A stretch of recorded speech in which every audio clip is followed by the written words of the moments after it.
tardes a todos. Gracias por asistir a la charla, al comentario sobre la novela Las Maravillas de Elena Medel, a quien doy las gracias por estar con nosotros. Este acto debería haberlo presentado la directora del Aula de Literatura, Cristina García Pascual, pero por razones de fuerza mayor no ha podido estar esta tarde con nosotros. Entonces me toca a mí el papel de sustituta y bueno, me ha dejado preparadas unas notas, así que me facilita mucho el trabajo, aunque bueno, la novela de Elena yo también la conocía. Voy a hacer una muy breve presentación de Elena Medel y a continuación ella hablará de la novela, de cómo se gestó. La primera parte será que ella exponga su visión sobre la novela y la concepción de la novela, y después habrá algunas preguntas. Si alguien quiere hacer preguntas, comentar cualquier aspecto, pues bienvenido sea. Bueno, Elena Medel es poeta, se conoció sobre todo como poeta, es crítica literaria, es también una de las más importantes editoras del país. Su primer libro de poesía, Mi primer bikini, publicado en el año 2002, la dio a conocer y fue un libro traducido al inglés y al sueco. Después publicó Tara en el año 2006 y Charterton en el año 2014. Todos ellos reunidos en un volumen que publicó Visor, titulado Un día negro en una casa de mentira. Además de poeta, es ensayista. Ha publicado Un mundo mago, Cómo vivir con Antonio Machado, en el año 2015, y Todo lo que hay que saber sobre poesía, en el año 2018. Bueno, hoy presentamos su primera novela, Las Maravillas, publicada en la editorial Anagrama, y que está ya traducida a 15 lenguas, que es una cosa verdaderamente inaudita, ¿verdad? Está en proceso. Perdón, el micrófono, por favor. Sí. Me bajé con vale. Sí, decía que salió en septiembre en Portugal y ahora empiezan a salir como a partir de febrero. Es una barbaridad porque sí. La primera edición de la novela es del año 2020. Hace prácticamente nada, realmente sí. Es impactante. Bueno, además, toda la conocemos también, lógicamente, por ser la directora del sello La Bella Varsovia, donde tiene una labor verdaderamente importante de rescate de obra de autoras y autores tradicionales, algunos de ellos muy difíciles estábamos comentando hace un momento, de muy difícil acceso, ¿no? Como por ejemplo Josefina de la Torre, que es una autora que prácticamente no se ha editado en España. Y también tiene una labor importante porque está editando a gente muy joven, y eso creo yo que es fundamental y hace falta también en este país. Bien, como la propia autora nos cuenta, Las Maravillas es una novela sobre la falta de dinero, sobre la manera en la que nos define el dinero. El dinero, sobre todo, que no tenemos. Es también una novela sobre los cuidados, las responsabilidades y las expectativas. Es una novela sobre la precariedad, que no responde a la crisis, sino a la clase, y sobre quienes contarán las historias que nos permitan conocer nuestros orígenes y nuestro pasado. Las Maravillas recorre las últimas 5 décadas de la historia de España, desde el final de la dictadura hasta el estallido de las revoluciones feministas, contando desde la periferia de una gran ciudad y en las voces de quienes no pudieron manifestarse porque tienen que trabajar. Una novela de aprendizaje que obtuvo el premio Francisco Umbral al libro del año 2020, que se suma a otros premios importantes, ¿verdad?, que tiene Elena Medel, como el premio Loewe de creación joven o el premio Fundación Princesa de Girona del año 2016. En esta novela hay dos mujeres, en realidad hay 3, pero bueno, se focaliza sobre todo en la historia de la abuela y de la nieta. María, que a finales de la década de los años 60 deja su vida en una ciudad del sur para trabajar en Madrid, y Alicia, que es la nieta, el personaje de Alicia, que nace más de 30 años después y repite su camino por motivos diferentes. Sabemos lo que las separa, que son muchas cosas, evidentemente, pero también hay otras muchas que las unen y, bueno, nos preguntamos qué han perdido, qué les pertenece. Vamos a hablar un poco de todo esto, si te parece, Elena. Nada, cuando quieras puedes hablarnos de la novela y, si te parece, luego te hacemos algunas preguntas, ¿de acuerdo? Fantástico, pues muchísimas gracias, Chelo, por la presentación. Es una alegría, además, conocernos en persona después de tanto tiempo leyéndote y leyendo, además, o sea, a raíz de tus descubrimientos, ¿no? Y fijándome, entonces, muchísimas gracias. Muchas gracias también a la Universidad de Valencia, a la Aula de Literatura y de Poesía por la invitación, y muchas gracias a ustedes por estar esta tarde aquí. Espero que algo de lo que cuente les pueda interesar. Como en los últimos meses se ha dado como una conjunción astral por la que he venido a Valencia 3 veces, que de repente era como que cada mes iba a Valencia, he intentado, bueno, pues dar un poco, o bueno, he pensado en traer algo, no sé si nuevo, pero sí que por si hay alguien que repite, bueno, pues que pueda aportar otro acercamiento diferente a la novela. Pensé que muchas veces, cuando yo leo libros que me gustan, me pregunto cómo se han escrito, cuál ha sido el proceso por el que el autor o la autora han llegado a ese texto, si corrigen mucho, si corrigen poco, qué voces se pueden ir escuchando, ¿no? Si de repente a lo mejor pues yo estoy leyendo un libro de poemas y digo, pues este poema, este ritmo, esta imagen me recuerda a este otro autor o esta otra autora, ¿no? Pues bueno, yo he intentado recopilar un poco, bueno, pues esos procesos, ¿no? Ese código fuente de la novela. Suelo usar Mac y no Windows, o sea que pido disculpas por mi torpeza, porque estoy aquí como Nacho Cano, ¿no? Que está con los 2 ordenadores, entonces yo estoy como aquí un poco... en Wikipedia se puede leer que el código fuente es ya lo ven ahí, ¿no? Un conjunto de líneas de texto con los pasos que debe seguir la computadora para ejecutar un cargador. Es decir, son unas indicaciones que permiten saltar de la teoría a la práctica, ¿no? Este ya les digo que es mi código fuente de las maravillas. Hace unos meses, ordenando papeles viejos, libretas, etcétera, yo escribo ordenador, pero utilizo mucho libretas para ir tomando notas, para imaginarme. Ayer no, anteayer, descubrí otra libreta que tenía también su tiempo y que era como de, bueno, pues planificando títulos, planificando proyectos, etcétera, que ninguno ha llegado a buen puerto, ¿no? Entonces me hacía mucha gracia ver cómo, pues, la diferencia entre las ideas que surgen y las ideas que terminan saliendo. En este caso es una libretita pequeña que me hizo mucha ilusión recuperar, porque es de cuando, bueno, pues yo me instalé, digamos, más o menos otra vez en Madrid. Yo llegué en 2006, me fui en 2011 y volví a finales de 2014, etcétera. Entonces abrí una libreta que titulé muy pomposamente Cuaderno de Proyectos. He censurado todos esos otros proyectos que están bajo el tachón negro, porque son libros que están o en proceso o en inicio. Verán también que soy una escritora bastante lenta, porque desde 2015 han pasado unos 7 años y de todos esos proyectos solo ha salido esta novela. Pero bueno, prometo que estoy en ello. La novela, en un primer momento, se titulaba Ideología. De hecho, si ven, está bajo el tachón, porque a los pocos meses yo supongo que volví a esa libreta y ya había cambiado el título por las maravillas. Yo empecé a trabajar en la novela.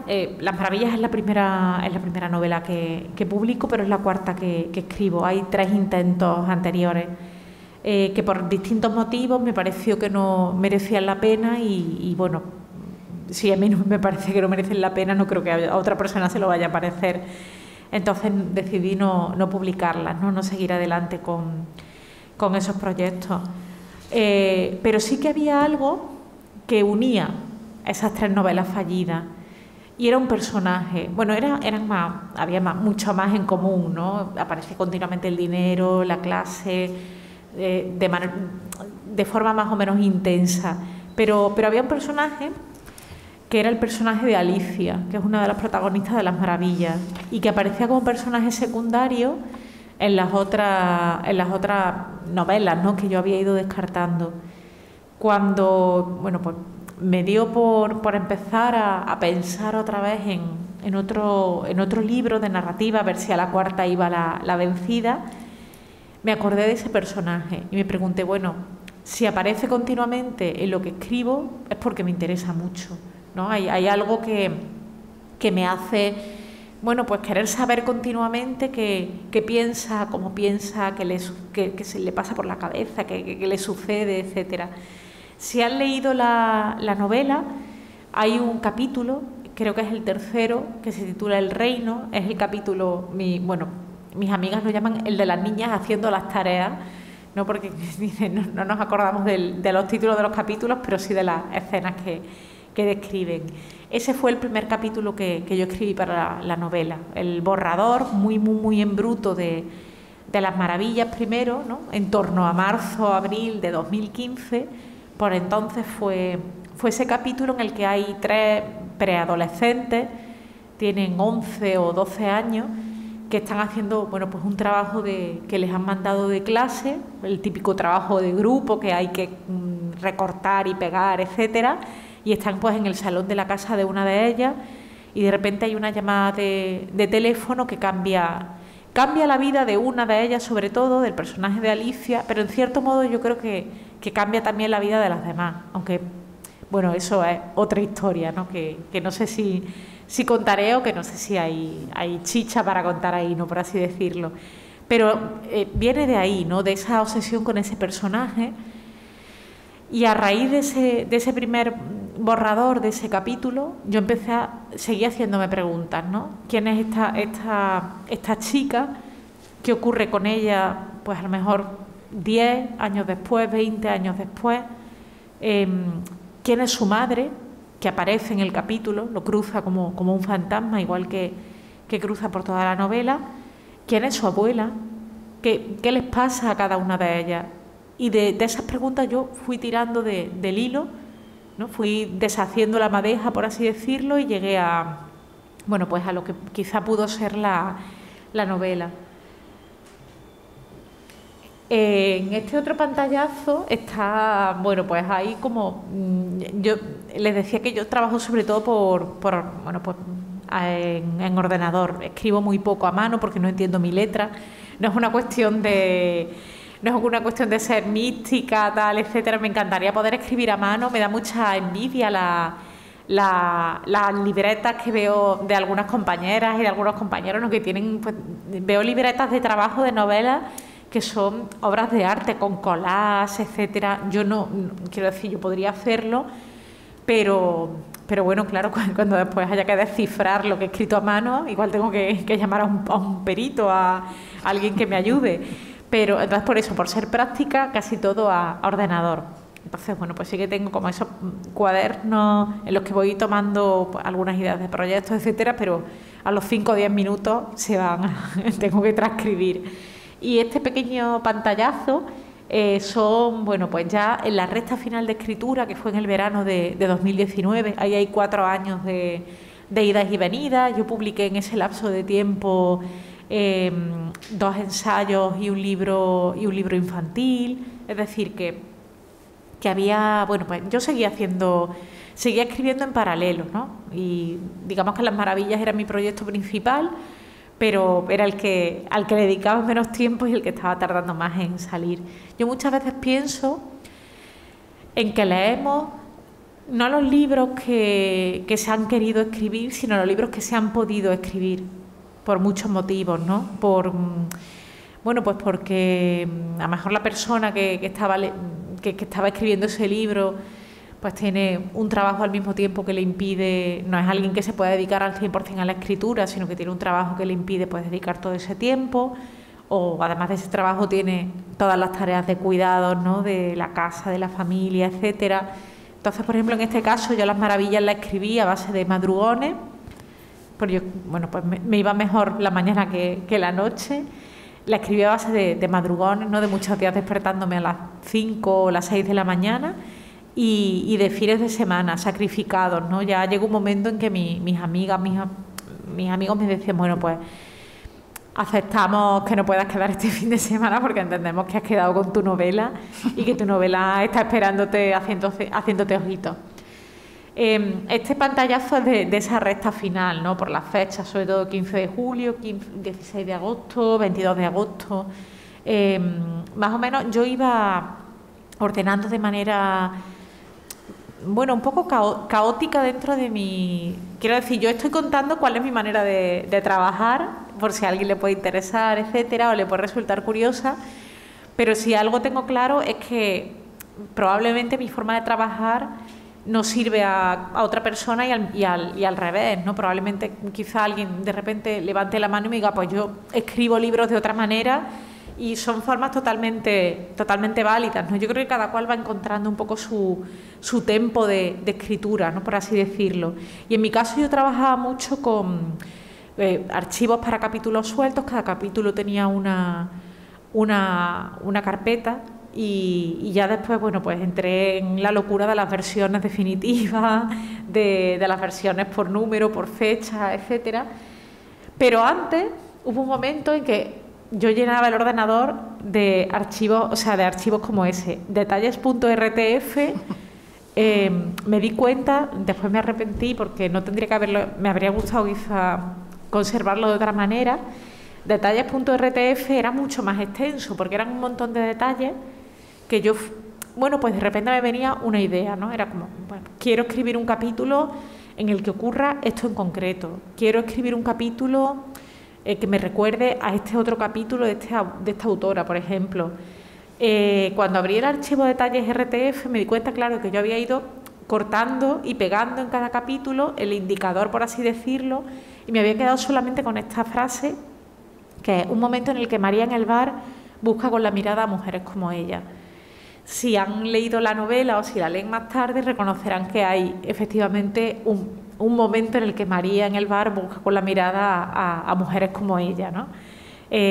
O sea que me hace gracia porque esto se quedó aquí, pero en el fondo está incorporado en la novela. Entonces yo trabajaba mucho con ese tipo de detalles, ¿no? Trabajo con escaleta.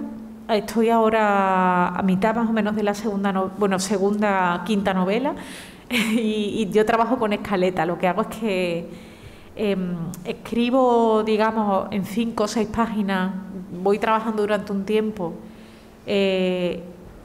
contando la historia de manera muy, bueno, muy torpe, ¿no? Sin intentar darle un vuelo literario, sino simplemente trabajando qué es lo que quiero contar, quiénes son los personajes, qué es lo que va a pasar, etcétera. Y ya después voy dividiendo casi por capítulos, primero por partes, después por capítulos. En cada capítulo va a pasar esto, va a pasar lo otro. Esto después cambia muchísimo, porque yo en plena escritura, pues de repente me veo que hay personajes que a lo mejor en mi cabeza funcionaban mejor y después frente al teclado no tanto, etcétera. Pero es un poco la forma en la que yo trabajo, ¿no? Entonces, también eso, anotando pequeños detalles, etcétera, y trabajando mucho con obras casi de inspiración. En esa recta final del verano de 2019, que es cuando yo terminé la novela, cada mañana, antes de ponerme a escribir, leía.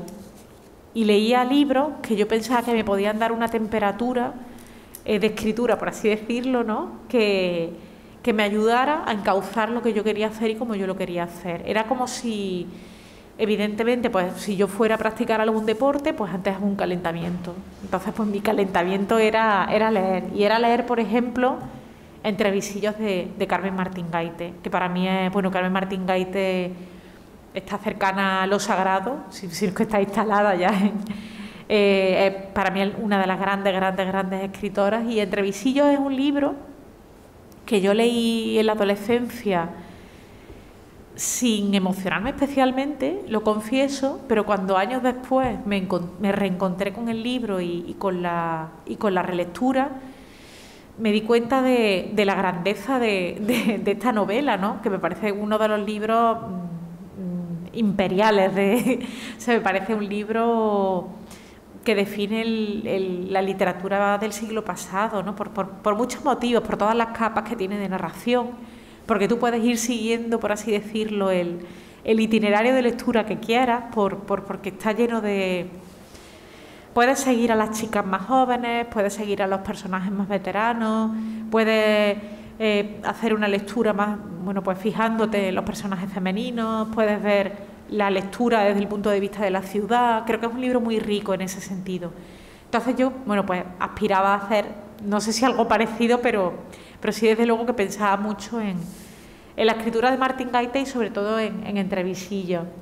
Otro libro que me gusta mucho y que tiene una historia, creo que es muy triste, que es Nosotros los Riveros, de Dolores Medio. Dolores Medio es una de las autoras que ganan el Nadal en esas primeras décadas en las que se apuesta mucho por nuevas voces y por nuevas voces de escritores. Nosotros los Riveros es un libro que se publica, bueno, pues quebradísimo por la censura, ¿no? O sea, la censura se ceba tanto con esta obra que Dolores Medio hace lo que puede para recomponerlo y para que se pueda publicar. Entonces, hace pocos años se ha editado ya la versión, digamos, bueno, pues sin censura y la versión que ella hubiera querido que se publicara. Es un libro muy interesante porque tiene mucho de saga familiar extraña, un poco como el mío, a mí me interesaba por eso. Hay una reflexión que creo que es muy interesante sobre el dinero y sobre la llegada de, bueno, pues a una gran ciudad, sin que ese dinero precisamente sobre. Entonces eran claves que a mí me interesaba manejar en las maravillas, ¿no? Que yo sentía cercanas. Hay otra escritora que me gusta muchísimo y que les recomiendo también, que es Elena Soriano, que tiene una trilogía. Las tres novelas se publican en el año 55, se llama Mujer y Hombre. En el caso de Martín Gaite, si quieren leerla, pues ya saben que en librerías y bibliotecas sin problema. Supongo que, bueno, en el caso de Dolores Medio, este libro que les digo, creo que la editorial es Los Libros de la Libélula Azul, se publicó hace varios años, otra vez. Y en el caso de Elena Soriano, sí que me temo que tienen, si la quieren leer, o que haya suerte en biblioteca o librerías de segunda mano, porque me temo que es una autora que no está reeditada. Es súper interesante el tratamiento que hace de los personajes femeninos. La mayoría de... cómo relee, por ejemplo, todos los mitos y toda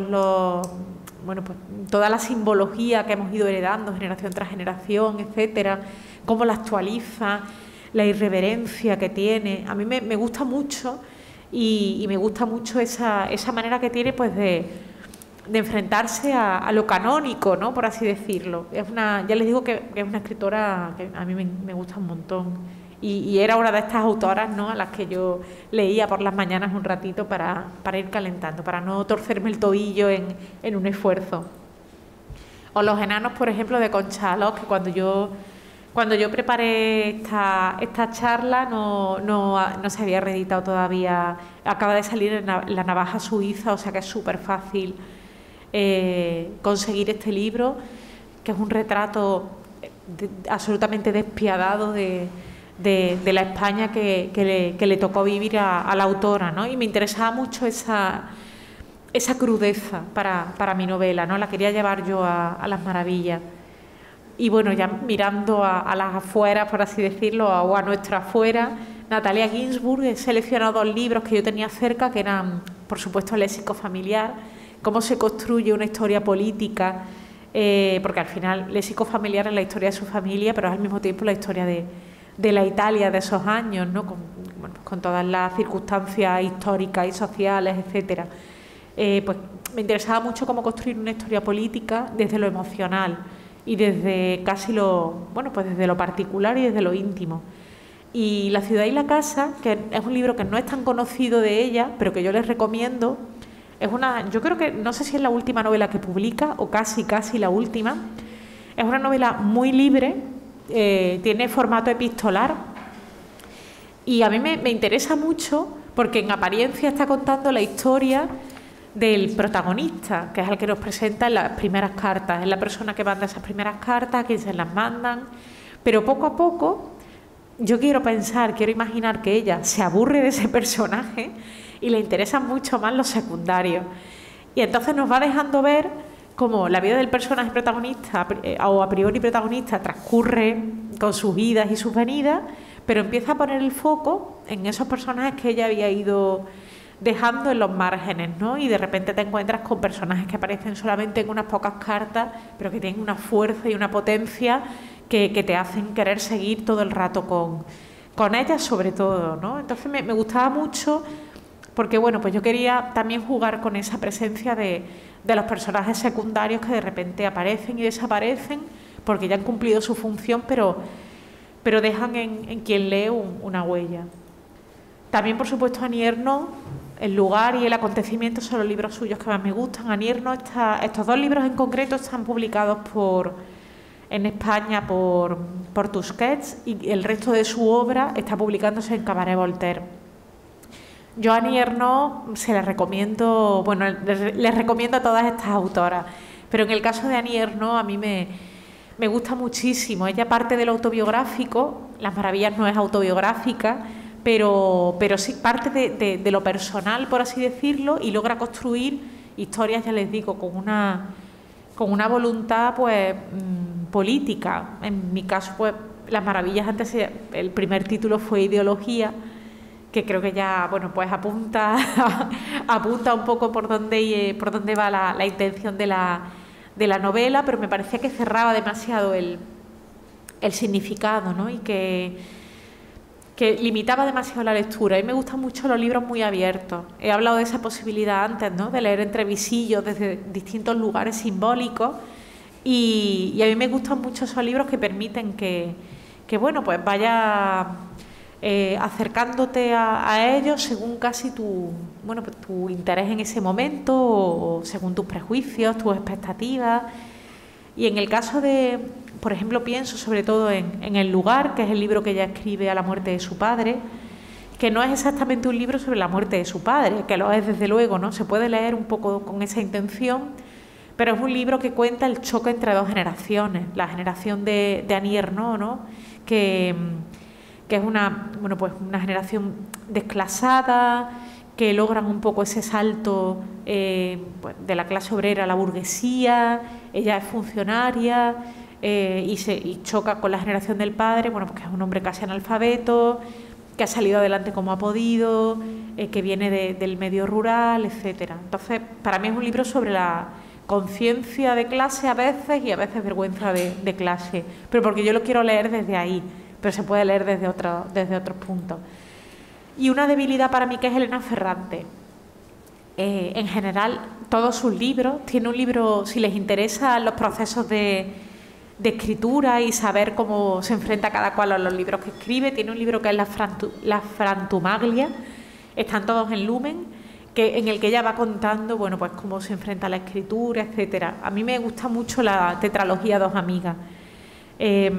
Me gusta mucho por muchos motivos, por lo mismo que los libros de los que les estoy hablando, ¿no? En el caso de Las maravillas me interesaba la posibilidad de desarrollar, por una parte, una reflexión, una vez más, política, ideológica, etcétera, desde una historia que es puramente emocional. Si la han leído sabrán que es una historia, pues eso, que acompaña durante décadas de vida a dos amigas desde la infancia hasta la madurez.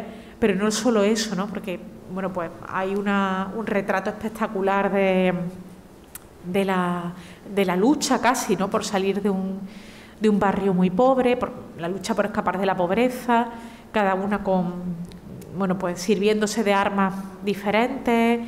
Es decir, me parece que en ese sentido es muy, muy interesante, y me gustaba mucho también cómo apela a temas que parecen eminentemente femeninos, pero que a mí me parece que son eminentemente universales, ¿no?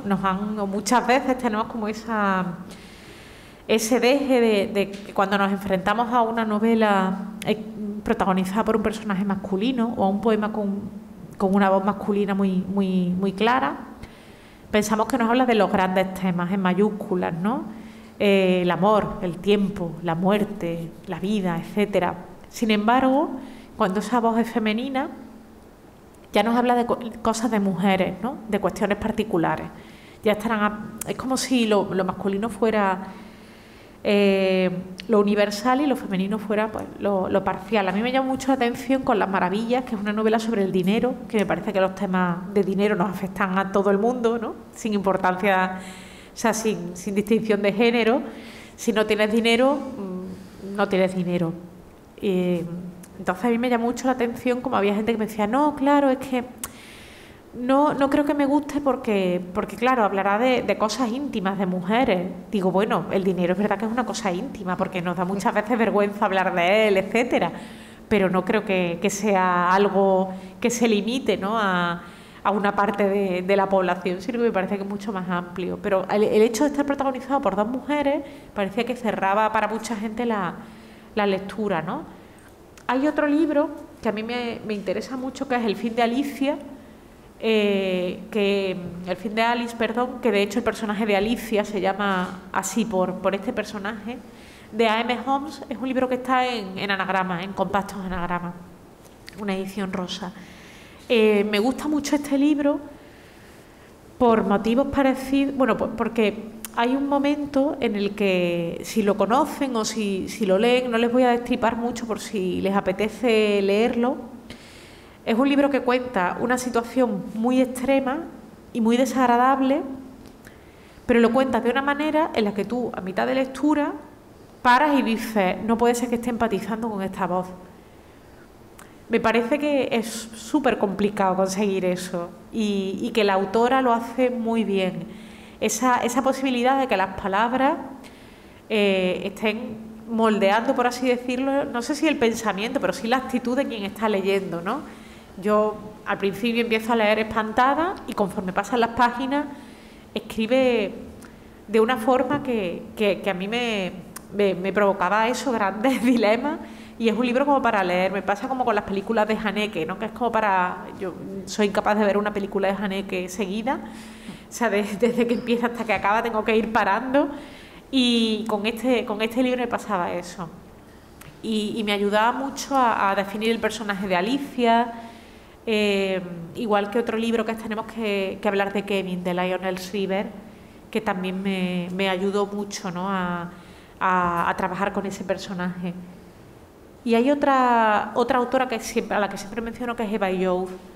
He seleccionado El consumo de la utopía romántica, pero en general recomiendo todo lo que haya escrito ella, todas las entrevistas que haya dado. Si veis Eva Youth por alguna parte, nunca sé si digo bien el apellido, o sea que me disculpe la señora Youth, pero si veis algo en algún momento, su nombre, por favor, leedlo, escuchadlo, porque siempre es una pensadora muy lúcida, pero al mismo tiempo también creo que muy generosa, porque no avasalla, no apabulla. A mí me ocurre muchas veces que me siento tonta leyendo, ¿no? Es como si me estuvieran como reprendiendo con el dedo, y en el caso de Eva Youth, ella lo utiliza para señalar, ¿no? Para acompañar, por así decirlo. Y me gusta mucho toda la idea que tiene ella de cómo al final el capitalismo ha terminado saltando a lo emocional, como muchas veces nos relacionamos con otras personas según lo que nos vayan a dar, no por el placer que ya es algo que se da, ¿no? Pero no por el mero placer de compartir o de disfrutar, sino, valga la redundancia de conceptos, ¿no? Sino porque si voy a ver a no sé quién me dará esto, si me hago amiga de no sé quién me facilitará esto, y creo que muchos de los personajes entran en esas dinámicas. Entonces, para comprenderlas mejor, a mí me ha ayudado mucho siempre leer a Eva Youth, que estaba también en Chatterton, que es el último libro de poemas que publiqué hace ya 8 años. Los primeros versos, bueno, la cita con la que al principio se abría la novela es una cita de una canción de la Velvet Underground, que era, pues bueno, más o menos diría, ¿y qué vestido llevará la chica pobre a todas las fiestas del mañana? Entonces, durante mucho tiempo yo escribí con esa con esa cita en la cabeza. Después hubo una cita de Mujercita, no recuerdo qué personaje le dice a qué personaje, algo así como, es una faena ser pobre, porque no han tenido regalos de Navidad, ¿no? Entonces dice, es una faena ser pobre. Y al final, bueno, pues escogí una cita de Philip Larkin que dice claramente, el dinero tiene algo que ver con la vida. Luego tengo también anti-influencia. A mí me gusta mucho Almodóvar, me gusta muchísimo. Pero en estos casos son un poco, bueno, pues tiene mucho de anti-influencia. Justo cuando estaba corrigiendo Laberinto, o sea, cuando estaba corrigiendo Las Maravillas, volví a ver Laberinto de Pasiones y me llamó la atención, como transcurre en el año 82, con personajes que debían de tener una edad parecida a la que tenían mis padres entonces. Y yo pensaba en lo diferente que era la vida de o sea, que me cuentan mis padres que era la vida que vivían ellos a la vida que aparecía en esa película. Entonces no sé, me gustaba la idea de pensar que hay un capítulo en concreto, por ejemplo, que se desarrolla en el año 82, que la vida de los personajes podían tener que ver con la vida de mis padres y que esa vida, ¿no? que esos entornos diferentes y que esas clases pues tenían que estar en la literatura. O, por ejemplo, Julieta. Traigo dos pero podría traer ejemplos positivos, pero hay un momento, no sé si han visto Julieta, hay un momento en el que ella está instalada en un piso espectacular, con unos muebles, es un piso en la calle Fernando VI de Madrid, que es el centro, con un salón luminoso, unos muebles de diseño espectaculares, y ella cuenta que es correctora en una editorial. Entonces yo recuerdo que fui a ver la película con una amiga que es correctora en una editorial y se le escapó en voz alta en la sala, pues cómo tiene que tener la muñeca, porque claro, o sea, se veía a Julieta corrigiendo sobre papel y claro, pensábamos, ¿cuántos libros tiene que corregir al mes esta mujer para pagar eso? Entonces nos llamó mucho la atención toda esa diferencia, ¿no?, entre lo que aparece en la ficción y lo que ocurre en la realidad, ¿no? Por ejemplo, el oficio de corrector o de correctora para editoriales es súper precario, muy mal pagado, etcétera. Entonces, claro, ¿cuántos libros tenía pues un libro al día tenía que corregir para poder pagar todo aquello? Eso, bueno, pues tiene que ver con las influencias y yo lo diferencio del trabajo de documentación. Para mí hay una cineasta fundamental que es Cecilia Bartolomé. La pueden ver, yo creo que casi todo, salvo un par de películas y algunos cortos, casi todo está colgado en su propio canal de Vimeo.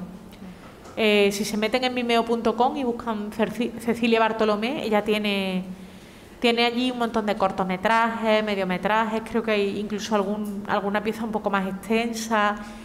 Es una de las cineastas, de las pocas mujeres que salieron de la escuela de cine. De hecho, yo no sé si ella se llegó a graduar por problemas con la censura. No lo tengo muy claro ahora mismo, hablo de memoria. Y por desgracia no ha tenido una carrera con la continuidad que yo creo que su talento merecería. Carmen de Carabanchel es un retrato espectacular de las mujeres de los 60 en el barrio de Carabanchel, ¿no? Como en el caso del personaje de María, que ella se instala allí al llegar a Madrid. Como yo llegué a Carabanchel hace pocos años y mi nexo con el barrio es el de, bueno, pues algunas vecinas a las que he ido preguntando y molestando mucho con mis dudas, etcétera, pues también me ayudaron mucho pues este tipo de cortometrajes, ¿no? Por ejemplo, para situarme en el barrio sobre el que estaba escribiendo. O, por ejemplo, Fanny Alexander de Bergman aparece en un momento, en una conversación, porque uno de los personajes va a verla, y aquí yo tengo dos cosas que contar muy rápido porque me estoy yendo de tiempo. Por una parte tiene que ver con mis prejuicios. Iba yo en autobús y, bueno, pues iba escuchando, me había quedado sin batería en el móvil y entonces no podía escuchar música. Bueno, pues se me impuso la conversación de dos mujeres que iban justo detrás de mí sentadas y una de ellas le estaba contando a la amiga la película que había visto el día anterior. Y era una película pasaba de todo.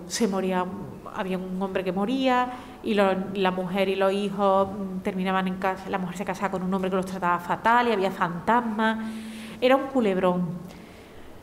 Pero claro, yo estaba enganchadísima porque la mujer estaba contando la película con todo el lujo de sus detalles, ¿no? De lo que a ella le había impactado, etcétera. Entonces, nada más bajarme del autobús, llegué a mi casa y me metí en internet para ver qué habían puesto la noche anterior. Y yo pensaba, digo, pues algo de Antena 3, con todo mi respeto a Antena 3, pero algo de Antena 3 de estos de dramas, Y de repente vi que en la 2 habían puesto Fanny y Alexander, y dije, pues claro, vio Fanny y Alexander. La mujer recalcaba que no se acordaba del nombre, tal, no sé qué. Pero dije, pues efectivamente Fanny Alexander, que bueno, pues es un dramón y en el que están todos los elementos que esta mujer describió. Entonces, tiene que ver con mi prejuicio, ¿no? Porque yo inmediatamente le adjudiqué un culebrón y no, era Fanny Alexander, que bueno, pues eso, lo es. Pero un culebrón de los que no te da vergüenza decir en público que has visto y que te ha gustado. Y por otra parte, tiene que ver también con, bueno, pues casi todo en la novela está muy documentado. Por ejemplo, pues hay varios momentos en los que están cambiando pañales.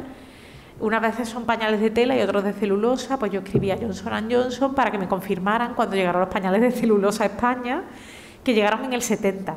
Por si a alguien alguna vez le sale en el Trivial, fue en el 70. Y entonces yo tenía como todo muy bien documentado. Entonces hay un momento de la novela en el que yo necesitaba que un personaje viera a Fanny Alexander en torno a cierta fecha, para que luego pase algo. No voy a contar mucho más.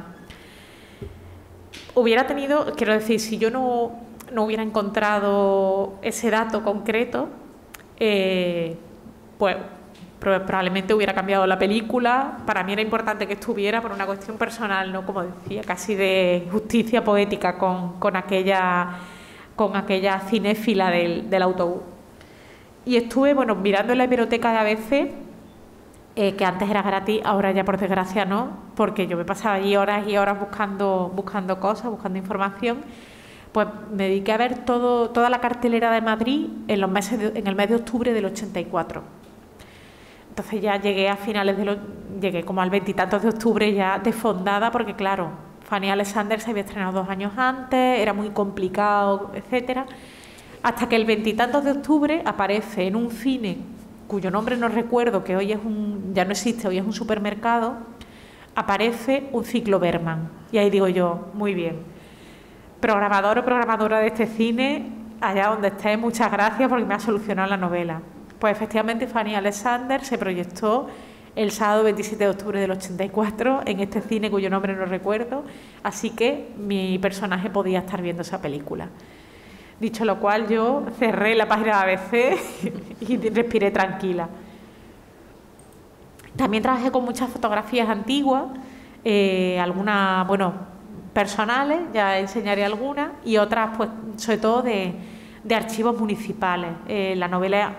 hay un capítulo inicial, hay 2 capítulos en Córdoba, 2 o 3 creo, y bueno, pues esta es una niña en un baño de finca en una casa en la barriada de Cañero, que es de donde viene mi familia paterna y que aparece en el libro.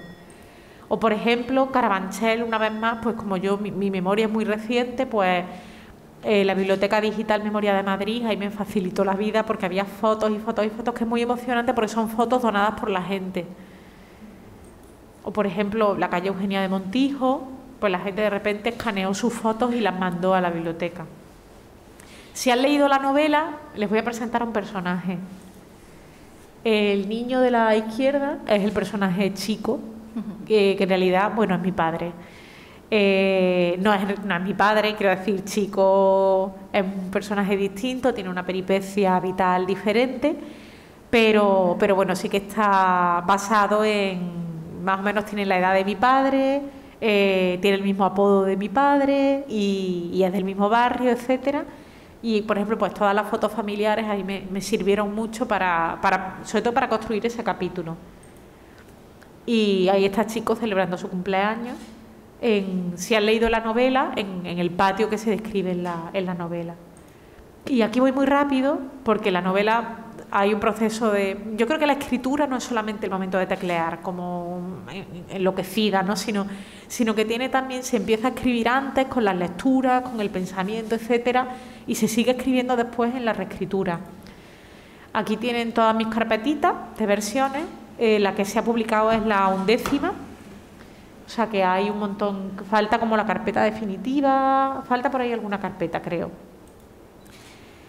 Este capítulo se quedó fuera, que era uno de mis favoritos, pero no funcionaba. A mí me sirve mucho que la gente, o sea, que gente de confianza lea lo que escribo y me diga, oye, pues bien o oye mal.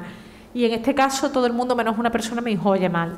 Entonces, como éramos solamente mi amiga Susana y yo, claudiqué y se fue fuera, pero estaba muy contenta con este capítulo. Esta es una de las cubiertas, o sea, una de las portadillas de los... Yo sí que corrijo sobre papel, eso sí, lo hago sobre papel. Entonces, bueno, ahí tienen toda una... El día, ese es el comienzo de la novela, corregido. Otro capítulo que sigue con todas las correcciones. Otra versión, esto yo creo que es ya de la última, sigo otra vez corrigiendo, bueno, reescribiendo. Y ya viene la corrección. Estos son, bueno, pues es escaneadas las galeradas que me mandaron de la editorial.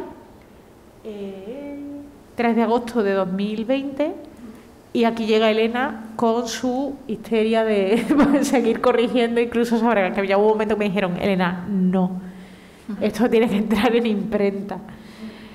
Y bueno, yo dije, utilizo en otro momento esta expresión en 200 páginas y pico. Entonces, claro, a mí me preocupaba mucho repetir una expresión en 200 páginas. Así que bueno, pues me pregunté qué debía hacer. Ese es más o menos el código fuente, ¿no?, por así decirlo, como les he dicho, de la novela, ¿no? No sé si como el cómo se hizo de las películas y de las series. Pues bueno, yo he intentado traerles un poco un viaje muy caótico, también un poco como soy yo, al disco duro del ordenador, ¿no? Prometo que la que estoy escribiendo ahora está todo un poquito más ordenado. Tengo más carpetas, tal, etcétera, no voy borrando cosas. Así que, bueno, muchísimas gracias por su atención y si quieren hacer alguna pregunta, yo encantadísima. Muchas gracias.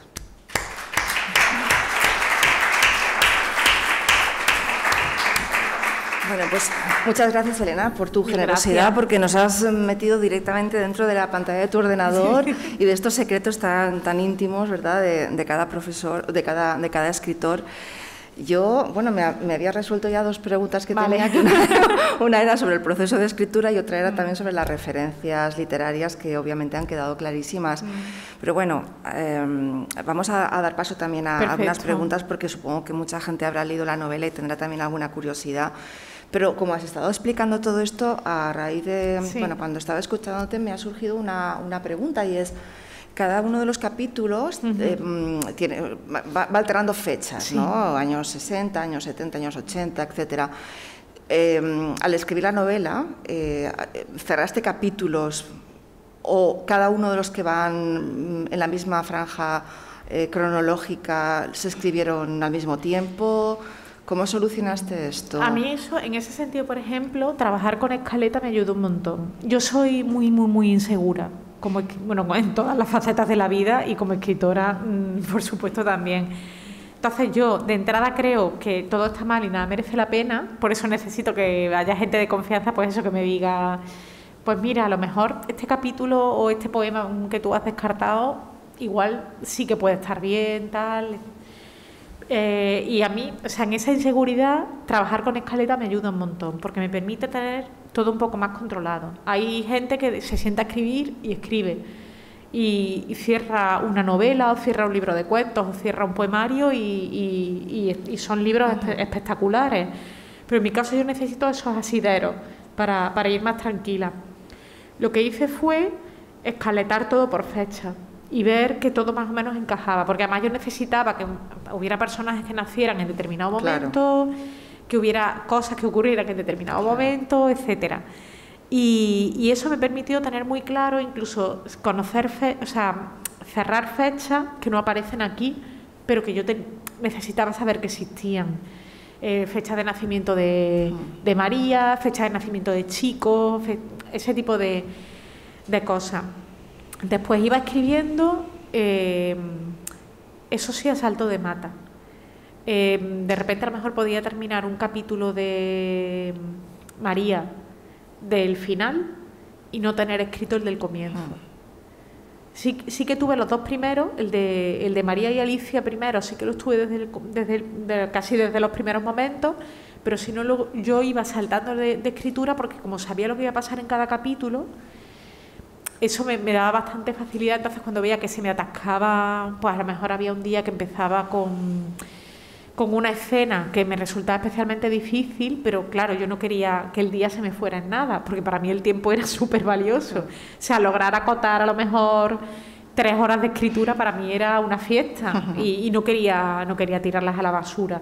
Pues me iba a otra cosa, empezaba otro capítulo, o sea, empezaba otra escena, corregía algo que pensaba que... Entonces iba saltando, iba cambiando muchas cosas, iba cambiando cosas de escaleta, y también hubo capítulos que se quedaron fuera. Bueno, se quedó fuera toda la trama de Carmen, por ejemplo, que estaba escrita. Iba a preguntarte por ella también. Claro, toda esa trama estaba escrita, pero no me funcionaba. ¿No te funcionaba? Porque cuando estás leyendo la novela, claro, el personaje de la abuela y el personaje de la nieta quedan muy claros, pero siempre te preguntas, ¿y qué pasa con la madre? ¿Por qué no aparece más veces? A mí me interesaba omitirla por una razón fundamental, y es que al final... En la vida, por supuesto, las cosas no son un extremo u otro. Siempre hay una gama de tonalidades intermedias, pero sabemos que cuando tiene que ver con lo emocional, o es blanco o es negro. O sea, no hay esa empatía, se volatiliza muchas veces. Si leemos a Carmen desde el punto de vista de María, Carmen es una víctima. Pero si la leemos desde el punto de vista de Alicia, es una villana. Es la que tiene la culpa de todos los males. Entonces a mí eso me interesaba mucho. Me interesaba que fuera un personaje que se define por la mirada de las demás, porque aparece en muy pocos momentos, y cuando aparece además son presencias casi fantasmales. Y siempre eso tamizada por, pues no sé si la pena de la madre o la fiereza de la hija. Entonces eso me interesaba mucho, que fuera un personaje que conociéramos por los demás personajes, incluso por Chico, que también en algún momento habla de ella, etcétera. Eso me interesaba mucho. Me parece que funcionaba mucho mejor que ser explícita y que repetir el mismo esquema también para este personaje. Ahora entiendo. Creo que daba demasiados datos también. Me parece que era mucho más interesante que hubiera vacíos Yo hablaba antes de esos libros abiertos, entonces me gustaba que hubiera vacíos en el libro, que quien estuviera leyendo los rellenara, digamos, por así decirlo, sí, ¿no? Con sus suposiciones también. El personaje queda desdibujado y es verdad que crea una cierta ansiedad al lector, ¿no? Que quiere saber también qué ha pasado ahí.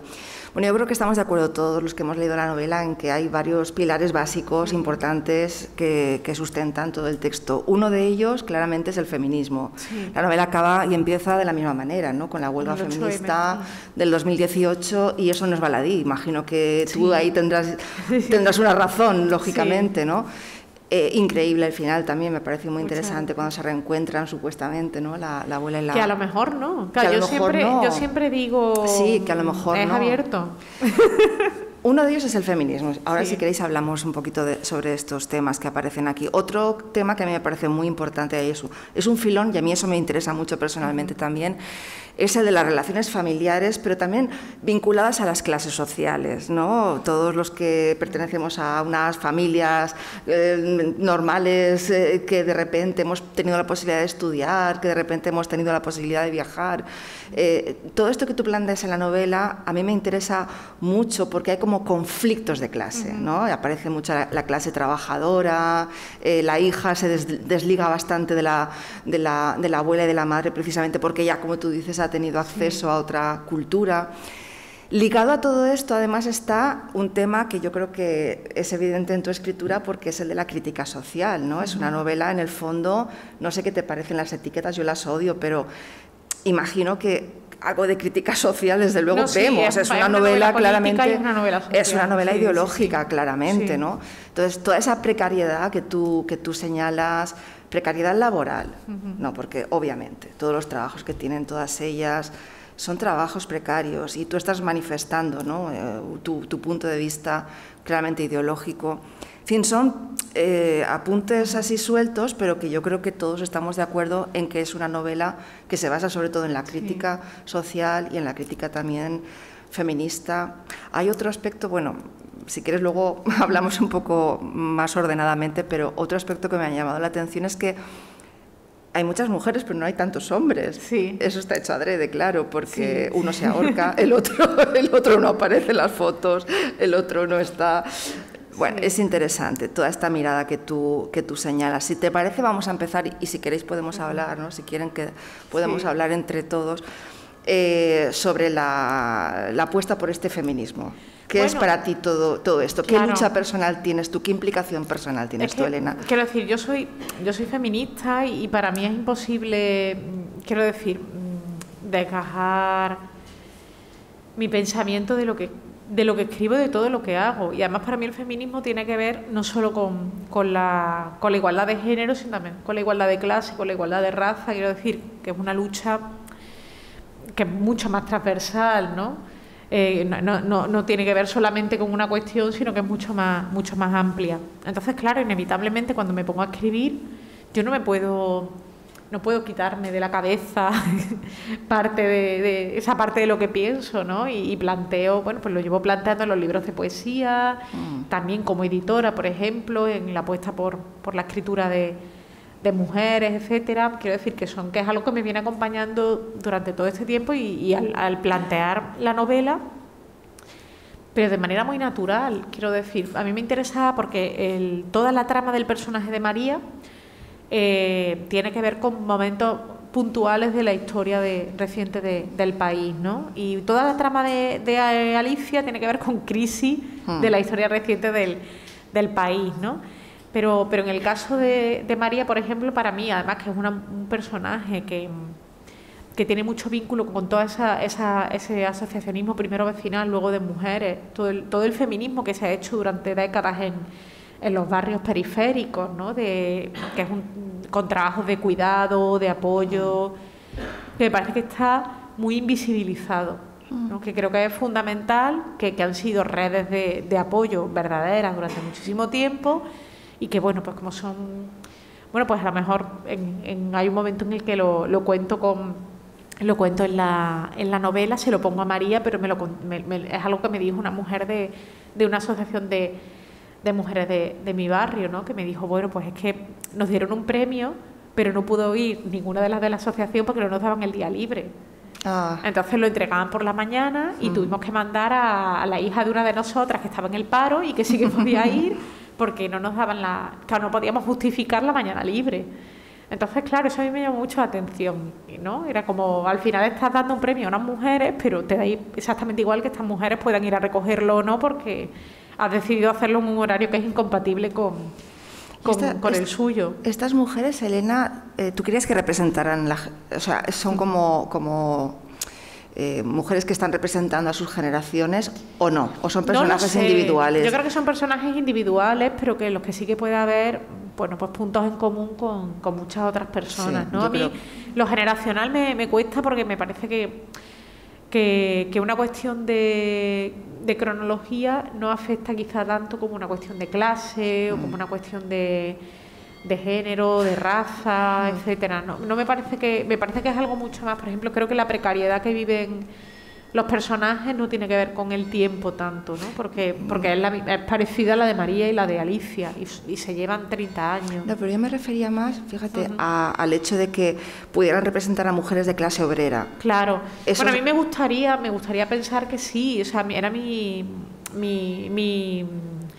preocupación, ¿no? Que quienes pudieran leer la novela se sintieran reflejadas, ¿no? Quienes la leyeran, que dijeran, oye, pues esto que cuenta he podido vivirlo, o a lo mejor no lo he vivido yo, pero sí lo ha vivido mi amiga o lo ha vivido Era lo que me preocupaba, ¿no? Sobre todo porque lo que yo no quería hacer era un pastiche, ni un pastiche ni un panfleto. O sea, me preocupaba ser realista en el más fiel de los sentidos.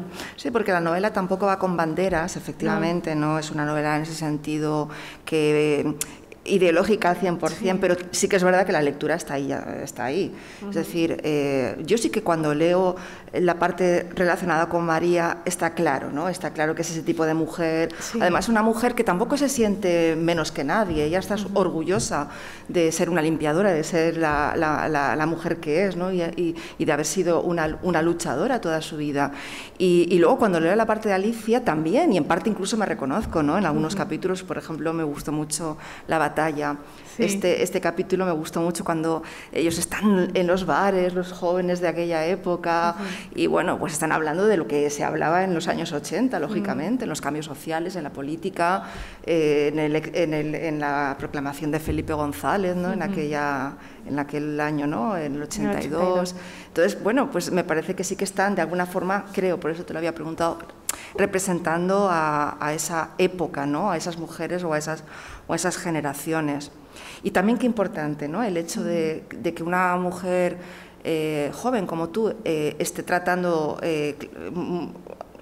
personajes de clase social, trabajadora, que es una clase social mayoritaria en este país. Claro. Decir que, bueno, es que yo es que cuando oímos hablar... Es mi clase, claro, quiero decir, claro, es que yo vengo de ahí y a mí es algo que me llamaba siempre la atención.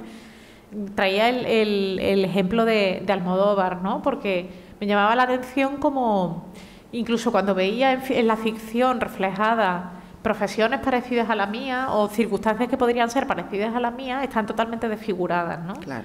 Era como, oye, pues una correctora es imposible que pueda pagar ese piso, ¿no? Es imposible que pueda pagar esa mesa. O sea, yo no conozco a nadie que no tenga, o sea, nadie de mi entorno tiene una mesa que no sea de IKEA. Sí, sí, entonces, verdad. A mí me llamaba eso la atención, ¿no? Y me preocupaba mucho al escribir la novela que hubiera, pues, caer en el pastiche, porque era casi como una traición al lugar del que vengo y al lugar en el que estoy, claro. No, yo creo que se ve perfectamente. Son personajes individuales, pero que, bueno, no sé si queriendo o no, pero evidentemente están representando también esa otra clase social. En cuanto a la crítica que hemos comentado, la crítica sobre todo a la precariedad laboral, que ahí el dedo en la llaga está muy bien puesto. Claro, hay una reflexión. Para mí, a mí no me incomoda, por ejemplo, la etiqueta de novela política o de novela, porque entiendo que yo puedo, a lo mejor, en cierto modo, controlar lo que escribo. Yo soy quien decide qué sale y qué no sale, pero bueno, una vez se publica la novela, yo no puedo ya hacer nada, solo acompañarla y cuidarla un poquito para que llegue lo mejor posible a donde tenga que llegar. Pero entonces a mí son etiquetas que no me molestan, en el sentido de que yo lo reconozco, quiero decir, es que es una novela en la que lo ideológico y lo político tienen un peso fundamental, entonces estaría casi desvirtuando la lectura si lo omitiera. Los personajes se enfrentan, un poco lo que decía antes, se enfrentan de maneras muy distintas a esa precariedad. María ha asumido que es su vida, que no va a cambiar, que va a ser así siempre, y ha convertido, en cierto modo, lo que podrían verse desde fuera como debilidades en su fortaleza. Entonces es alguien que bueno, pues decide formarse por su cuenta, es una persona muy lectora, muy cinéfila, le gusta mucho el teatro. Es decir, que ella va buscando sus espacios de crecimiento por su cuenta, en la asociación, etcétera, y siendo muy consciente de quién es y de dónde viene, y ya os digo, ¿no? de ese espacio propio, de esa habitación propia, ¿no? Por así decirlo, de Virginia Woolf, que consigue. Sin embargo, el personaje de Alicia es un personaje desclasado, porque es alguien que ha vivido ese salto a la clase media en esos años 90, que eran como un oasis, que parecía que habíamos entrado en la absoluta modernidad, y de repente, de un plumazo, todo de un golpe de viento, los castillos en el aire se derrumbaron, ¿no? Entonces, un personaje con una vergüenza de clase muy fuerte, absolutamente desclasado, y que bueno, pues reacciona con rabia y no con resignación, iba a decir con resignación. En cierto modo sí, porque cree que no puede cambiar nada, pero su reacción no es como la de María, ¿no? De nada va a cambiar, pues voy a aprovechar mis espacios. Si no, nada va a cambiar, voy a ver el mundo arder conmigo dentro. Claro, porque otro de los temas que está ahí, desde luego, es el tema del inmovilismo social. Yo insisto mucho porque creo que es un filón realmente en el narrativo, me parece que es fundamental, además, que se insista en esto. Y gente de tu edad, tú eres mucho más joven que yo, pero gente de nuevas generaciones que sí hemos tenido la oportunidad de estudiar, pero que en el fondo la situación tampoco ha cambiado tanto, claro. ¿no? Es lo que decías tú. De pequeños nos decían lo que dice Luis Landero en muchas de sus novelas, el afán, estudia, sé alguien en la vida, ¿no? Y luego estudias, eres alguien en la vida, pero realmente tampoco cambia nada, quiero decir que no es... entonces, ese inmovilismo social es como una losa que pesa, ¿no?, en toda la novela. Pesa sobre la figura de la abuela, no sé si sobre la figura de Carmen, pero imagino que también, y desde luego sobre la figura de la joven, que es una desclasada, pero es que sí, hay tantas mujeres así, ¿no? Tantas mujeres... Claro, los personajes saben que no va a cambiar nada. Exactamente, y esa Incluso... es la tristeza que ella tiene en el fondo, ¿no? Que es como, bueno, lo que hay. Incluso cuando algo cambia, como en el caso del personaje de Carmen, todo se frustra de manera trágica. Como que te habías creído tú que te iba a ir bien en la vida, ¿no? ¡Pum! Es verdad, hay una frase... Eso era la intención, sí, ¿no? Es verdad, hay una frase así como que iba a ser un final feliz. Iba a ser, no, sí, como en las películas, pero esto no es una película. Pero nada, sí. Al final de eso. Leí justo cuando acababa de salir la novela, creo que era en El País, me parece, una estadística que era que el ascenso social se consigue cada 4 generaciones. Y había gente diciendo, para que luego digan que el ascensor social no existe. Y era como, ¿te parece que 4 generaciones? ¿Sabes? Me parecía salvaje. Digo, claro, o sea, yo pensaba en 4 generaciones y pensaba, bueno, o sea, yo estaré mejor que... Claro, por fortuna estoy mejor que mi tatarabuela, que murió en uno de los partos. Pero no todas las personas de tu edad están mejor que sus abuelos, por ejemplo. Que eso también por es terrible, supuesto. que eso también es terrible. Claro, yo decía, por lo menos no... Quiero decir, mi situación es mejor que la de mi tatarabuela, claro, y que la de mi bisabuela. Pero bueno, a mí, claro, 4 generaciones me parece que es una salvajada. Sí, y está demostrado que en España, o sea, en otros países, por ejemplo, en Francia no... En Francia me decían que claro, que la novela, que no comprendían, ¿no? Como no les iba mejor en la vida, que allí era mucho más sencillo y tal. Y decía, oye, pues qué mala suerte haber nacido al sur de Francia, ¿no? Pero sin embargo tampoco hay ninguna mirada derrotista en ninguna de todas ellas, ¿no? O como resignación quizás, claro. ¿no? Quizás sí, van ocupando sus espacios, ¿no? Lo decía en el caso de María, es muy evidente, porque es una mujer que va, bueno, pues buscando sus espacios en lo decía antes, ¿no? En la lectura, en el asociacionismo, buscando también su familia construyendo su familia alternativa. No conocía tampoco otra cosa, ¿no? No, claro, es eso, ¿no? Y en el caso de Alicia, por ejemplo, sí que es alguien que bueno, a su manera también busca sus espacios. Lo que pasa es que a lo mejor no son espacios quizá que con los que podamos encajar fácilmente, pero ella a su manera va escapándose como puede, ¿no? Desde luego no es una novela para leer en un mal día. O sea, yo me recuerdo que en la feria del libro de Madrid, en una firma, vino un hombre y me contó una historia muy triste que tenía que ver con su hija y tal, y me dijo, le quiero regalar tu libro. Entonces yo le miré y dije, yo creo que no. O sea, yo se lo firmo con mucho cariño a usted, a su hija también, pero si usted le quiere regalar a su hija un libro para alegrarle, yo creo que no es el ideal. Y le hizo otra recomendación y se llevó el otro libro. Yo creo que hay que ser honesta y no es un libro para leer en un mal día, la verdad. Hay otros temas, por ejemplo, me ha llamado la atención el tema de la maternidad, cómo tratas la maternidad sin ningún tipo de edulcorante, con una visión bastante más realista. El tema de los cuidados. Sí, hay una escena cuando está cuidando María a doña Sisi, cuando está lavándola, ¿no? Que me parece abrumadora y al mismo tiempo pues me recuerda también al cuidado que tenía de su propio bebé, ¿no?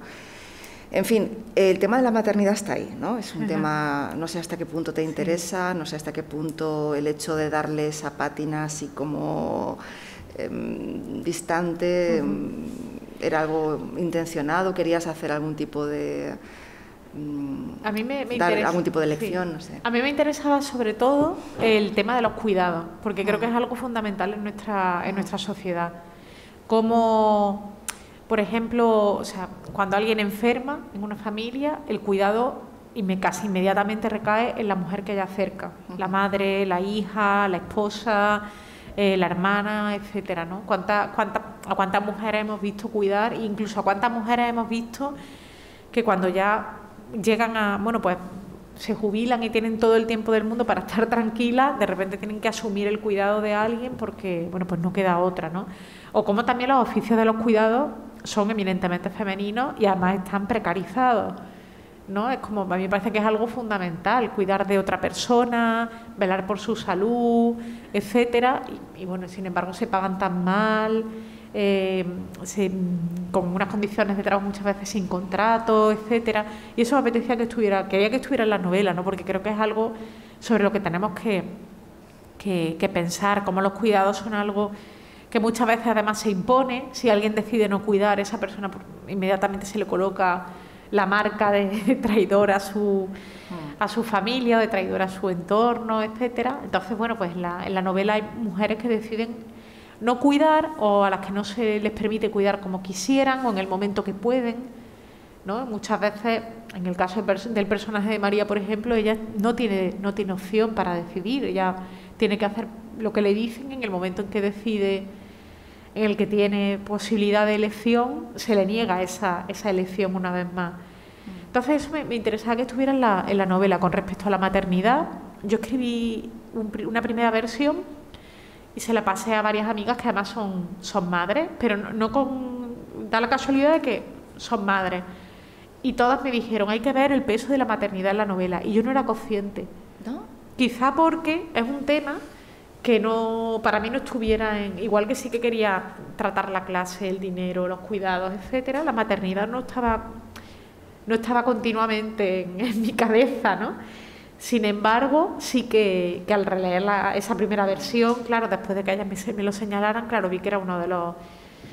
Está muy bien, o sea, quiero decir, a mí me gusta mucho cuando que lo que estoy escribiendo también me sorprenda, porque creo que en cierto modo esa sensación de que quien escribe está indagando, eso se transmite a quien está leyendo. Me gustaría pensar, ¿no? Que cuando estás leyendo ves que hay alguien que está también pensando contigo, ¿no? Está como si estuviera junto a ti al mismo tiempo pensando lo que dice, pensando cómo lo dice, etcétera. Y no era, ya digo, no era algo que fuera premeditado, pero desde luego las posibilidades de maternidad, bueno, pues ser madre sin querer ser madre, cómo se afronta eso, o ser madre sin que te dejen serlo. Voy como desgranando porque tengo la sensación como de estar soltando spoilers todo el rato. No, pero igual por si, bueno, si hay alguien que la ha leído ya más o menos sabe por dónde voy. Sí. Yo creo que sí. Entonces la intención un poco es esa, ¿no? Que estén esas posibles, esas distintas maternidades o no maternidades en la novela también. Ya en las reescrituras y las siguientes versiones ya sí que era consciente y ya incluí reflexiones, ya incluí escenas, etcétera, ¿no? Pero en la primera yo no era tan consciente, para mí no era tan... Y la relación con el cuerpo, porque también aparece, sí, ¿no? Eso es como eso para mí leitmotiv en toda la novela. Era importantísimo, que estuvieran todos los cuerpos, o sea, que hubieran cuerpos muy diferentes en la novela. De repente que apareciera el cuerpo de una anciana, de una mujer además anciana, enferma, muy mayor, que apareciera además ese cuerpo desnudo, que apareciera el cuerpo de María desnudo varias veces, que sale... Pues yo quería además retratar digamos el cuerpo de una mujer que ha pasado por un embarazo, porque quería que estuviera en la novela, ¿no? Yo tenía casi como una lista de cosas que echaba de menos en otras ficciones y que quería incorporar a Sí, además a es la de un novela. realismo, ¿verdad? Porque sí, todos los cuerpos no son... Claro. normativos o lo que se supone que es un cuerpo normativo, que no claro, que no sabemos muy bien lo que es. Pero bueno, que está bien que aparezcan diferentes posibilidades. Bueno, no sé, son las 7:20 y no sé si tienen preguntas, comentarios, no sé si han leído la novela, si tienen alguna curiosidad, ¿no? ¿No? ¿Nadie? Es que hemos hablado mucho. No, a lo mejor... Yo es que tengo mucho carrete, también tenéis que pararme. No, bueno, yo tengo En fin, yo puedo también comentar cosas, pero claro, me gustaría si alguien, ¿no? Bueno, yo voy con una pregunta y si alguien se anima. Elena, ¿qué pasa en este país con la cultura? Pues ojalá lo supiera. hablando un poco de todo. Sí. ¿Qué pasa en este país con la cultura? Porque tú hablas de la precariedad laboral, pero bueno, tú también trabajas en cultura, trabajamos en cosas que a veces se da por hecho que, bueno, que es como la guinda del pastel, no hace falta... te pagan con ilusión. Te pagan por la ilusión y gracias por colaborar y poco menos que te hacen un favor publicándote un libro, ¿no? ¿Qué pasa aquí? ¿Qué pasa? Yo creo que ahí hay varios temas que se van casi dando la mano. El hecho de que son los oficios de la cultura tienen mucho de vocacional. Están muy vinculados a la vocación y al entusiasmo, como diría Remedios Zafra, ¿no? Y yo siempre que me preguntan por estos temas digo Remedios Zafra.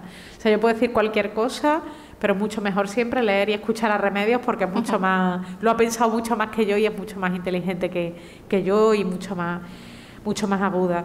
Entonces yo creo que esa cuestión vocacional casi que muchas veces se sustenta también en el hecho de, bueno, pues de que tienes un resorte detrás que te permite dedicarte a esa vocación, es decir, escribir un libro, salvo que consigas una beca, por suerte, escribir un libro es algo que tienes que hacer robando tiempo bueno, pues cuando terminas de trabajar, etcétera. Nadie te garantiza que ese libro se vaya a publicar, nadie te garantiza que ese libro se vaya a vender, que tú vayas a cobrar un dinero que te permita leer, o sea, que te permita escribir otro libro.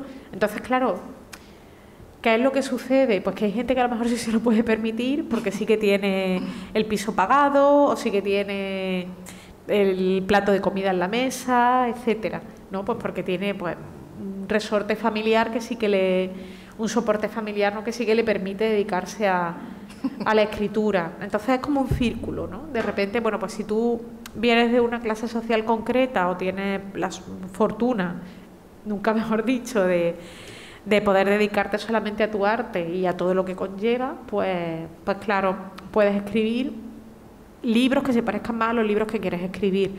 Si no, pues tienes que escribir un libro levantándote a las 5 o a las 6 de la mañana o el sábado por la tarde mientras está todo el mundo dándose un paseo, pues tú ahí frente al ordenador, etcétera. Yo creo que, por ejemplo, eso, y muchas veces, ¿no? Cuando te pones a estudiar la historia de la literatura, esta fecha muy reciente, la mayoría, yo recuerdo, por ejemplo, esta carta tan hermosa que le manda Lorca a sus padres: dejadme las alas que os digo que volaré bien. Es una carta bellísima.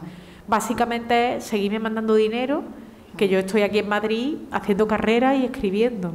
Entonces, claro, ¿quiénes quedan muchas veces fuera de esos focos? Pienso en Luisa Carnés, pienso en Lucía Sánchez Saornil, pues autoras, por ejemplo, que tenían que trabajar para vivir, claro, es que no podían dedicarse a escribir. Se ha hablado muy poquito de ese tipo de literatura, se conoce muy poquito ese tipo de literatura, porque verdaderamente la literatura canónica está hecha siempre pues por personas que pertenecen a una clase determinada y que pueden permitirse el lujo, ¿verdad? Cuando hemos hablado siempre de esas generaciones tan consolidadas, son generaciones de escritores pues que pertenecían a una clase burguesa muy claramente. Y entonces, bueno, toda la obra de mujeres sindicalistas, de mujeres trabajadoras, que no ha llegado a ningún sitio, a veces ni siquiera a publicarse, pero que está ahí, la obra está ahí, pues ¿qué ocurre con toda esta? No existe, no se invisibiliza.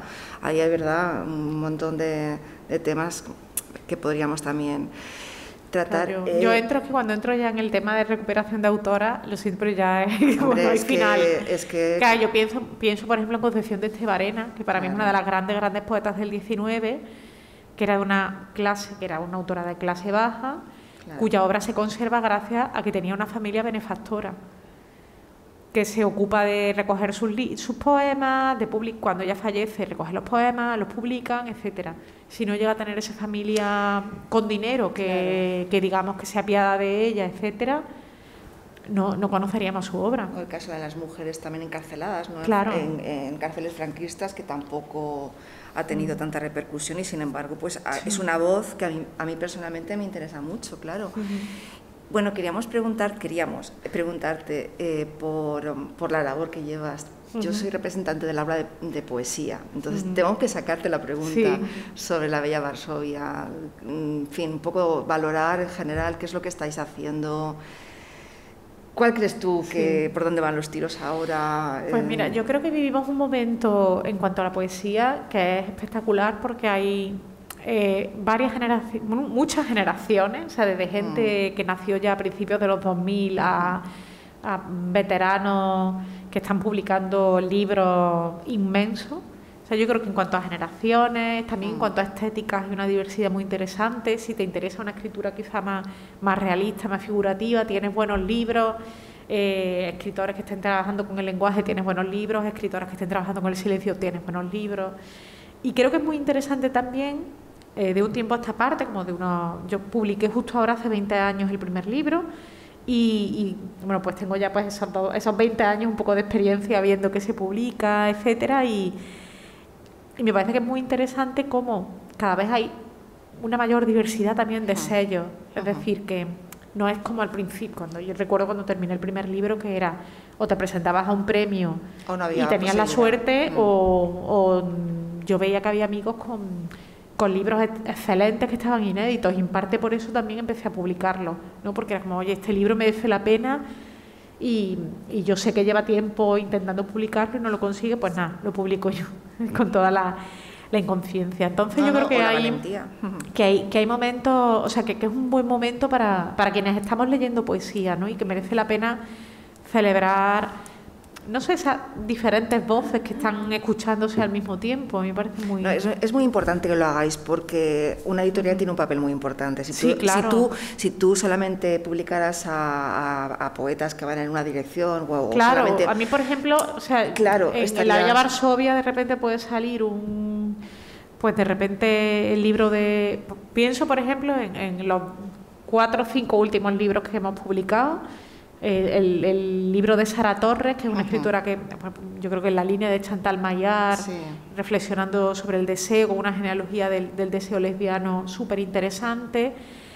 Una traducción de Ismael Ramos, de su libro Ligero, que es una escritura quizá más figurativa, etcétera, y además un diálogo muy interesante porque él se traduce a sí mismo del gallego, entonces casi como una reescritura. El libro póstumo de Carmen Jodrada Bosch, el libro 12, que es una escritura muy clásica, muy en la tradición hispánica, y de repente después Berta García Faet, que habla con la tradición pero de otra manera, ¿no? Con un trabajo de lenguaje pues mucho más vinculado con la imagen. Quizá el de Carmen tiene que ver más con la música, etcétera. Son libros súper diferentes que han salido en 2 o 3 meses. O sea, es decir, que a mí me gusta la idea de, pues que al final hay algo en común, que es la calidad. Y a mí me gustaría pensar que alguien que va a una librería y coge un libro de la editorial, pues dice, oye, a lo mejor no es mi tipo de poesía, el tipo de poesía que me interesa, pero es un buen libro. No, y que por fin nos hemos deshecho del fantasma de las generaciones literarias, que eso hacía mucho daño, el fantasma de las generaciones y de los críticos y de los antólogos de este país, que han hecho bastante daño en general, porque nos decían lo que teníamos que leer y lo que estaba bien y lo que estaba mal, y oye, y hay cosas efectivamente... Entonces, sí, en ese sentido la tecnología ha permitido, por supuesto las redes sociales te permite...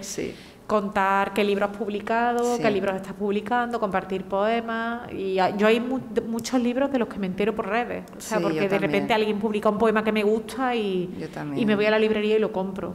Es una democratización real de la cultura, por fin, ¿no? Ya no hay... Bueno, pues no sé si alguien se anima... Gracias, muchas gracias. Felicidades por el libro y gracias por la explicación. Yo, aprovechando que has destripado tanto tu proceso de escritura, simplemente me gustaría preguntarte por la voz narradora, por el punto de vista, porque a veces hablas en primera, a veces hablas en tercera, entonces ver un poco cómo decidiste elegir, ¿no? Gracias. La novela estaba escrita en segunda persona, la primera versión. Está escrita en segunda persona, sí. Y no, a mí me funcionaba, pero es verdad que era muy repetitiva porque no tenemos esa costumbre de leer en segunda persona.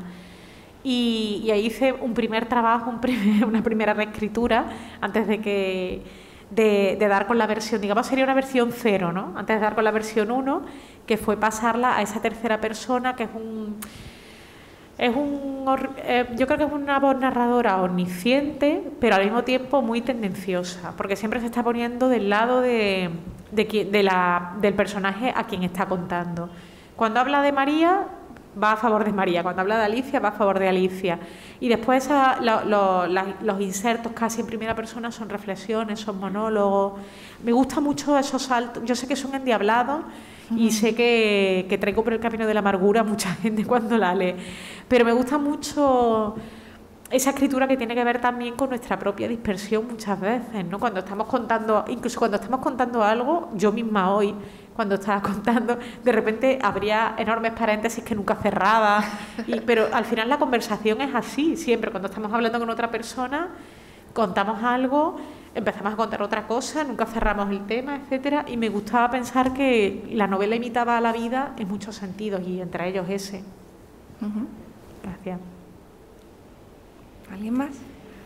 Bueno, pues entonces te damos las gracias Muchísimas por haber gracias. venido y haber compartido con nosotros este momento. Elena, de verdad. Mil gracias, Un placer ha sido un conocerte. placer. Gracias.